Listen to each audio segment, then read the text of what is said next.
नमस्कार, मी सुनील घनवट, हिंदू जनजागृती समिती महाराष्ट्र आणि छत्तीसगड संघटक। महाराष्ट्र सरकारनं 3 दिवसापूर्वी एक निर्णय घेतला की छत्रपती शिवाजी महाराजांचं जे सिंधुदुर्ग किल्ल्यावर राजराजेश्वर मंदिर आहे, या मंदिराचा निधी जो महिन्याला 500 रुपये होता तो वाढवून 8,333 रुपये महिन्याला करण्यात आला। अर्थात वार्षिक 1 लाख रुपये करण्यात आले।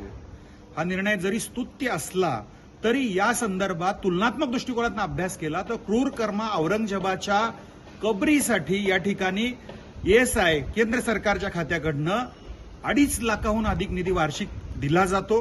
त्याची डागडुजी असेल, संवर्धन ते केलं जातं आणि छत्रपती शिवाजी महाराजांचं मंदिर, राजराजेश्वराचं महाराष्ट्रातलं मंदिर, याला मात्र वाढवून देखील निधी हा तुटपुंजात राहतो। यामुळे शिवप्रेमी असतील, हिंदुत्वनिष्ठ संघटना असतील, गडप्रेमी असतील, यांच्यामध्ये अजूनही नाराजी आहे।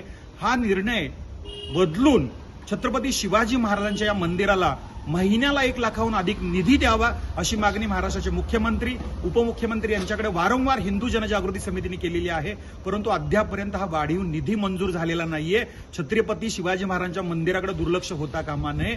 जोपर्यंत हा निधी वाढवून दिला जात नाही तोपर्यंत हिंदू जनजागृती समितीचा हा लढा, हा न्यायिक लढा निश्चितपणे सुरू राहणार आहे। आणि वारंवार पाठपुरावा करून देखील मुख्यमंत्री, उपमुख्यमंत्री यांनी सांगून देखील जे अधिकारी हा निधी वाढवत नाहीयेत त्यांच्यावर देखील कठोर कारवाई झाली पाहिजे अशी मागणी हिंदू जनजागृती समितीकडून करतो आहोत।